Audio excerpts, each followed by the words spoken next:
മാതാപിതാക്കളുടെ നിർബന്ധപ്രകാരം ജോണും റെജീനയും പരസ്പരം വിവാഹം കഴിക്കാൻ സമ്മതിക്കുന്നു.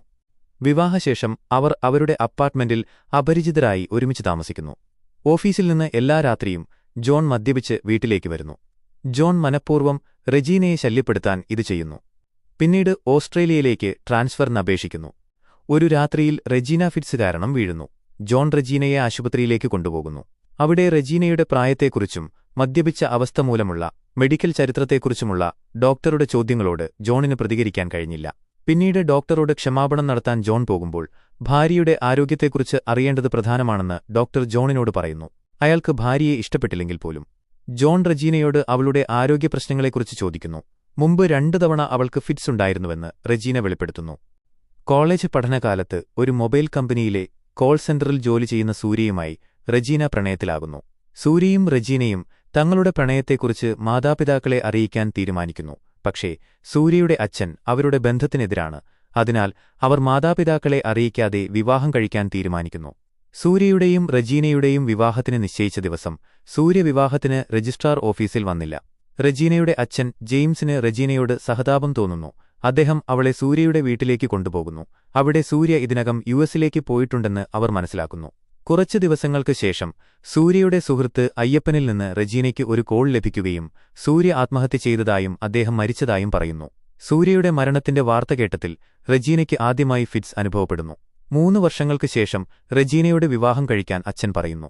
അച്ഛന്റെ സങ്കടം കണ്ട റെജീന കല്യാണത്തിന് സമ്മതിക്കുന്നു. ജോണിന്റെ കുടുംബത്തിൽ നിന്നുള്ള വിവാഹാലോചന സ്വീകരിക്കുകയും ചെയ്യുന്നു. ഈ കഥ കേട്ടതോടെ ജോൺ റെജീനയെ ഇഷ്ടപ്പെടുകയും അവളോട് വലിയ ബഹുമാനം തോന്നുകയും ചെയ്യുന്നു.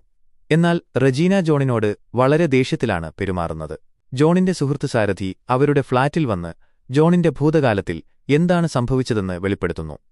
സാരഥിക്കൊപ്പം പട്ടണത്തിൽ ചുറ്റിനടക്കുന്ന ജോൺ സാരഥിയുടെ അമ്മാവനുവേണ്ടി ഒരു ചെക്ക് വാങ്ങാൻ കീർത്തനയുടെ വീട്ടിലേക്ക് പോകുന്നു.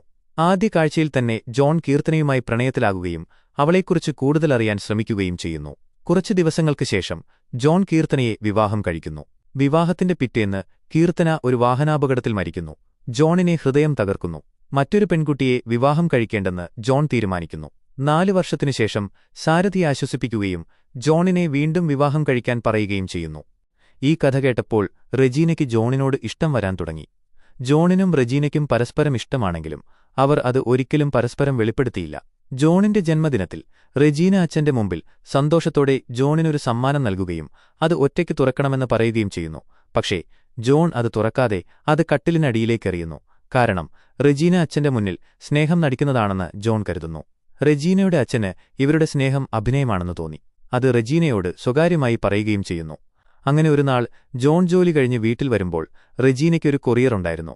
അത് ജോൺ പൊട്ടിച്ച് വായിച്ചപ്പോൾ റെജീനയ്ക്ക് ഓസ്ട്രേലിയയിൽ പോകാനുള്ള ടിക്കറ്റായിരുന്നു.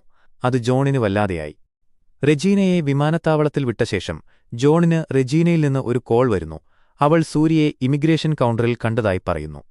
ജോൺ സൂര്യയെ കാണാൻ വിമാനത്താവളത്തിലേക്ക് പോയി സൂര്യയോട് റെജീനയെ സ്വീകരിക്കാൻ ജോൺ പറയുന്നു.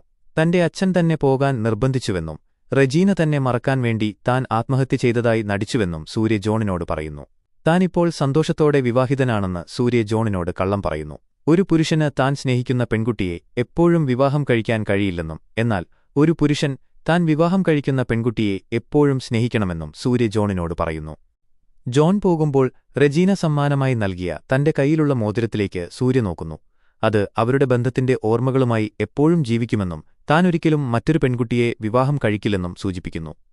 കോപാകുലയായ റെജീന ജോണിനെ അടിക്കുകയും റെജീന ഒരിക്കലും സൂര്യയുമായി തിരിച്ചുവരാൻ ആഗ്രഹിച്ചില്ലെന്ന് സമ്മതിക്കുകയും ചെയ്യുന്നു. ജോൺ ഒരിക്കലും തുറക്കാത്ത സമ്മാനം റെജീന എറിയുന്നു. ജോൺ സമ്മാനം തുറക്കുമ്പോൾ നമുക്ക് നമ്മുടെ ജീവിതം ആരംഭിക്കാം എന്ന വാക്കുകൾ അയാൾ കാണുന്നു. ജോൺ റെജീനയോട് തന്റെ പ്രണയം ഏറ്റുപറയുന്നു. റെജീന പറയുന്നു, സഹോദര, എനിക്കിതിനകം ഒരു കാമുകനുണ്ട്. കീർത്തന അവരുടെ ബന്ധത്തിനിടെ ജോണിനെ വിളിച്ചതിനെ സൂചിപ്പിക്കുന്നു. അതായത് ജോണിന്റെ ഭൂതകാലത്തെക്കുറിച്ച് റെജീനയ്ക്ക് അറിയാമെന്നാണ്. ജോണും റെജീനയും വീണ്ടും ഒന്നിച്ച് ജീവിതം ആരംഭിക്കുമ്പോൾ പരസ്പരം സ്നേഹം തിരിച്ചറിയുന്നു.